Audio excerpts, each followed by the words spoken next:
Hey everybody, this is Brittany here with Surfing Waves of Light, and today I wanted to make a video following up on my video from yesterday about the energies of heat and daydreaming and all those things they were talking about. So today I woke up early. I didn't stay up till midnight last night, and Greg and I came to work on the bus.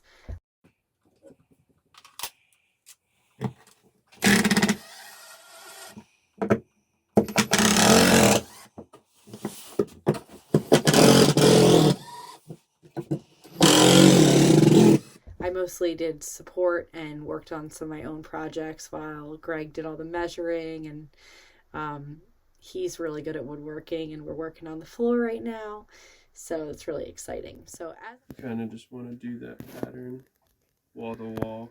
I'm just not going to put flooring in where we don't need it, like the shower pan over there. Might not put any underneath the counter that'll be here because there'll be a slider. Like you won't see it and you lose space counter wise. Yeah, that makes sense to me. Oops. So we're going to start there. Just measure it. This is all. So as I was going through my day, I had a lot of inspirations and I wanted to share them with you. And a lot of these inspirations I feel like were leftovers from yesterday, where they were talking about daydreaming. So here's some of the notes that I was getting. I'm just going to speak them as myself because I got a lot of images and I would really like to explain those to you. The guides have told me that a lot of you who listen to this channel, you get images too. So it's really helpful when I share the images I get so that when you get an image, you can break it down and decode it as well. So the main theme of yesterday was that the 3D mindset keeps you busy so you don't dream, right? So you don't daydream, because daydream is where creation occurs. Daydream is when we have the opportunity to change the traditional conditioning, the video that is in the 3D that plays over and over and over again, why our lives look the same every single day. And they want me to tell you guys that the 3D mindset, this whole like feeling like life or the system has us down, it's really not a war between, you or I or anyone else. And I guess I'll just speak for me. They're telling me that it's not a war between me and the world. There really isn't a world out there. The war sort of is between me and my ability to choose what tape is in the player, what tape I'm actually listening to and integrating and expressing. So, for example, we come into this realm, and when we came into this realm, we created a matrix. The matrix was the video game that we wanted to play. We wanted to, creation is so powerful. So like a video game, that's a symbol, a replication of this process we're going through. We thought, how cool would it be? And how cool would it be, wouldn't it be, to jump into a video game, like be Mario in Super Mario, or, Yoshi, or one of the other players in the newer games that are out there. That's what this is. We are in separation. We are experiencing what it would be like to be in this foreign land. Many of us can relate that being here on Earth does not feel like home. It feels like quite a foreign land. And then we go on this hero's journey or adventure. And so that's what the Matrix is. It's the adventure we created when we wanted to come in and have a video game experience. We wanted to know what it would be like to be Mario, what it'd like to be Yoshi, what it'd like to be Zelda. I didn't play a lot of video games. I do love Super Mario though. So that is our challenge. So we knew that we were going to come in at that consciousness. We were going to be trained in a certain way. And the fun of this game is to navigating the consciousness out of choosing the conditioning, the lower frequency training, and choosing higher into love, which from our perspective, we knew was going to be okay, because we knew eventually our soul would never be able to deny love. We knew we could get far from it illusorily and perceptively, but in truth, we knew that at some point, inevitably, the soul will remember itself as pure unconditional love. And so that's kind of one of the safeguards when we come here to this realm, is that our souls remember who we are as pure unconditional love. So the war, quote unquote, not that there really is a war, but the only challenge we really face here is changing the tape. So right now, when we're in the 3D matrix, when you're living the normal life, so to speak, you are playing that conditioning over and over again. You are saying to the universe, yes, I choose to work at a job that doesn't appreciate me and have a partner that doesn't love me. And not to say that that's always the case in the 3D realm, but typically in what 3D really means is that there are conditional relationships. So 3D is a term I use just to sort of summarize that it's not of pure unconditional love. 4D is like we're getting there, and then 5D, I guess, in my mind at this point, is the closest we can come on earth to pure unconditional love. And that's, I don't know if it's ever perfect here. Today, actually, the guides, as we were working on the bus, kept saying it's all about progress, not perfection.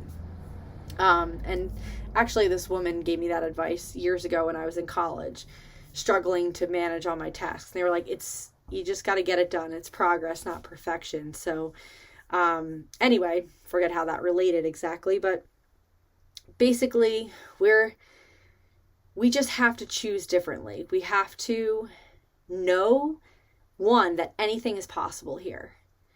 And also know, number two, that we've been trained into such limitation that it does take time and unraveling to really come into the full logical knowing, understanding, and integrating of that. So, for example, I've known that anything is possible probably my whole life in some realms. But as I got older and got more conditioned, I would say consciously in the past 5 years, when I learned that you could heal stage 4 cancer, that's when I realized that anything is possible. Because in my mind, that was one of the greatest limitations, would be to get cancer or some sort of illness. So when I learned that someone had healed themselves of stage 4 cancer, I'm like, wow, anything is possible.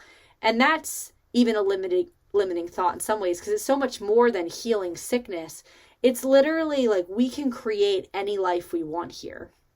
Now, remember too, our souls came in with a plan, right? So we knew how we wanted to play the video game. So yes, we can create whatever we want, but the highest path, the most loving path, is the one that's aligned with our soul, because our soul chose that path with all the knowledge before coming into separation. So that's the higher intelligence here. It's you before you were separated. That's the higher intelligence. That is what is dictating your highest path and purpose. And this has been an image that's been coming through a lot. So one of the ways that I directly communicate with spirit in the moment is by chills. So for me, a yes is full body chills, or sometimes I don't get full body. There's varying degrees of yes. And then no is no chills. It's very simple. I can use it in the moment. Just like Spotted, I can use it in the moment.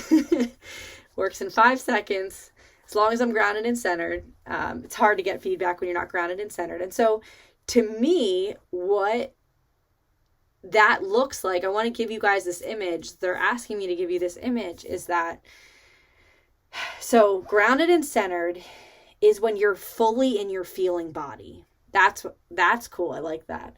You're fully in your feeling body. You are feeling the floor beneath your feet. You're feeling the earth, right?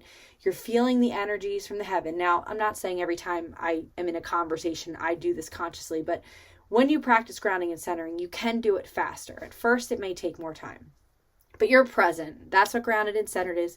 And your feeling self, they've been showing me like this outline. Basically, like think of the most basic human shape. Kind of like how Greg draws winter surfers. If I can, I'll flash a picture of that. That is your feeling self. And so when you're grounded and centered, that's your higher self, the feeling self incarnate, giving you your dictates. So like a GPS, like a map, and like a guide, like a personal guide that is with you all the time. It is in here, and sometimes maybe you're not with it. Sometimes maybe you're away from it. But when you're with it, that's the self. So you just have to connect to that self and then allow it to either give you chills or not give you chills, or whatever your ways of communicating is. But so that is our guide here. It's that feeling self. And you can imagine like a little like ghost body self, right? It's still you. It's definitely you. Nothing's foreign here. God isn't foreign. It's you in your most perfect expression. And so imagine that feeling self. That's our guide. And so we have the 3D mind that keeps us busy. But when we get grounded and centered, we come into the feeling self, that's going to guide us to choose out of the unloving, out of the 3D, out of every single day picking up the same videotape, putting it in our brains, closing the door and hitting play and unconsciously moving through our day. So that's why daydreaming and meditation are so important, because when we daydream, we actually tap into the higher realms. We tap into the feeling self and the visions it's giving us for our future. Now, can we daydream to a negative degree? Of course. Daydreams can be used to transmute feelings. They can be used to bring awareness to feelings that we're not feeling. But one of their primary purposes is creation. It's creating the new life. It's finding the path between all the weeds and the shrubbery, the one path that exists. That's what we're going for here. Because this is the hero's adventure, your journey is going to sometimes feel like you're, weaving a thimble through, like a needle in the haystack, I guess I should say, because that's the journey here, right? Your journey is so specific and so perfect that it could look like that. So anyway, so the daydreaming allows us to bring in from a higher consciousness. When we daydream, for those few moments, we actually say to the universe, I'm surrendering to the higher good. I'm surrendering knowing that I don't know what's best for me in this moment. In fact, I don't know what's best for me in this moment. I know for a fact that I don't know what's best for me in this moment. And so I am going to just receive and allow. And that's what daydream really is. You're actually shutting off that video for a few moments. And if you imagine that your mind is a creator and every video you play in your mind, you will get some creations from that, depends on how much you focus on them. Then imagine you take the tape out for a few moments and now you give the universe a blank slate. And when you give the blank slate, you're saying, I don't know what's best for me, universe. So show me what is in my highest good. Show me, give me the life I wanted. Now, they want us to be consciously creators as a part of this journey, but there is always going to be moments where we don't even know how good it could be, or we don't even know what's coming. When we even dream something, it's a symbol of a symbol of a symbol. So we see, like for example, for a perfect example, I was meditating today, knowing we were going to work on the bus. So I thought, okay, how can I assist the situation? I'm not very good with hammer and nails measuring. I'd joke with people that my dad, literally before he died, the main fact he needed to tell Greg was that I'm not a blue collar worker. I do feel that my gift is in my voice. And I laugh about that because I was an ER nurse. So you tell me in the comments below, is ER nursing a blue collar job or a white collar job? You let me know. I'm curious what people think about that. But basically I was meditating today and I couldn't see the bus finish. And I was like, darn, I know if I can't see it, I can't create it. And then the guide said, you just don't even have a clue right now. So why don't you just meditate on the energy of the bus being whole and complete? So instead of trying to see the details, I don't always get details like that. Greg does. I find that Greg visualizes a lot of things, and he really is the master builder, the master creator of this project. I'm more of a space holder and to give some intuition and insight. But, this is his work. Like for me, vocalizing, bringing concepts and ideas through. For him, building out, measuring. If you haven't seen his artwork, he makes beautiful artwork. Legarage LBI, he's on Instagram and stuff. But basically, so I couldn't see it. I couldn't see the bus finish. So I just put in the blank tape. I took out my recording and I put in the blank tape and I said, okay. And I just meditated on the bus whole and complete, and even just took time to just think no thoughts, which is not always something I was able to do. But what they've been saying is when we put in the blank tape, that's us surrendering. When we take the time to daydream, that's us surrendering. And a lot of times those daydreams, it's even past the blank tape. It's the receiving. So we're getting the images that is from spirit. And I know for me, I know that those are really true, and I'm not thinking about anything, and then I go off in a daydream and it's something I wasn't thinking about at all, and I'm like, whoa, I know that I received a message from spirit. And those messages are coming fast and furious. It's January 2024, and this is a big year for all of us. So everyone's feeling it. And this concept, I think the guides are feeling, is really important. We channeled on it yesterday. And sometimes after I channel, they just have these little leftover moments that I really want to share. So anyway, so thinking of like the videotape, the hat of the 3D consciousness, we're slowly chipping that away. But when we take time and space to have the blank tape in, we actually create better experiences for ourselves. And it's almost like the more time we put into that blank tape, the more positive experiences. Or daydreaming, where we're getting the creations, or maybe we visualize the creations. Everyone receives and creates in different ways, and that's part of the beauty of this experience. So yeah, when you go into that nothingness, you surrender and you take control of the life creator. That's what this is, the mind. It's the life creator.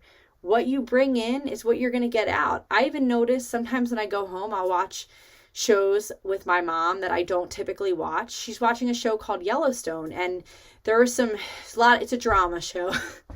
So there's a lot of like energies, and I could really feel myself. I was totally relaxed in bed. We're watching a little bit of this show, and like hanging out with my mom in her bed and our cats, and like by the end of the episode, I could feel myself being so tense and worked up, and even like kind of feeling like the energies of the characters.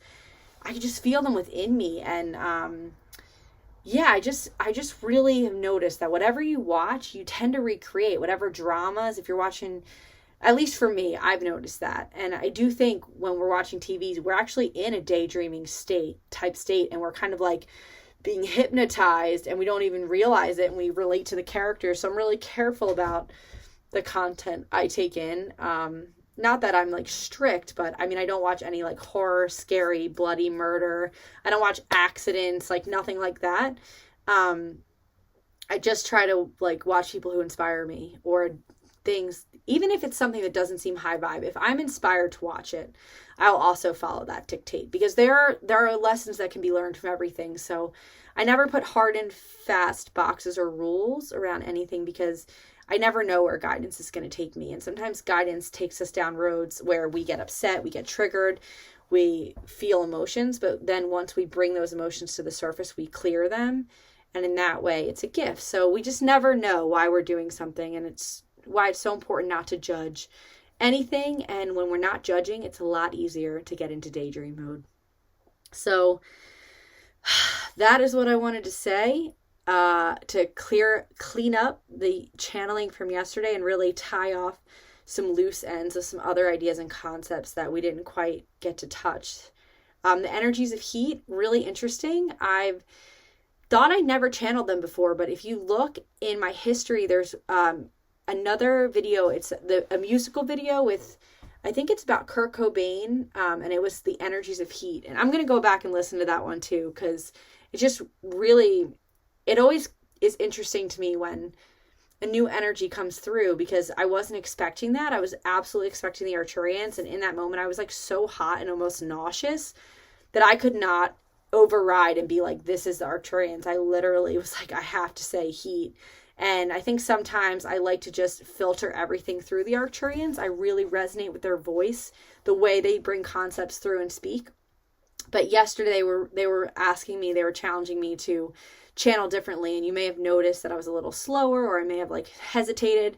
Of course, they were saying the like, but they were lighting a fire under our, and I didn't really know how to express that, but that was the image I kept getting, and it was quite funny.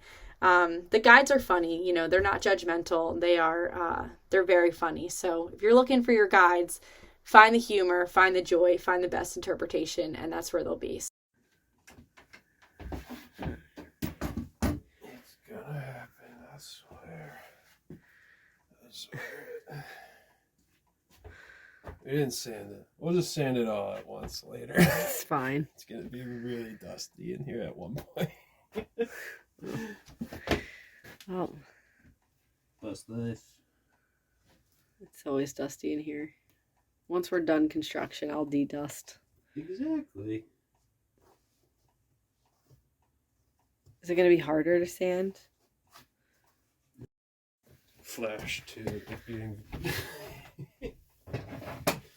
Very easy.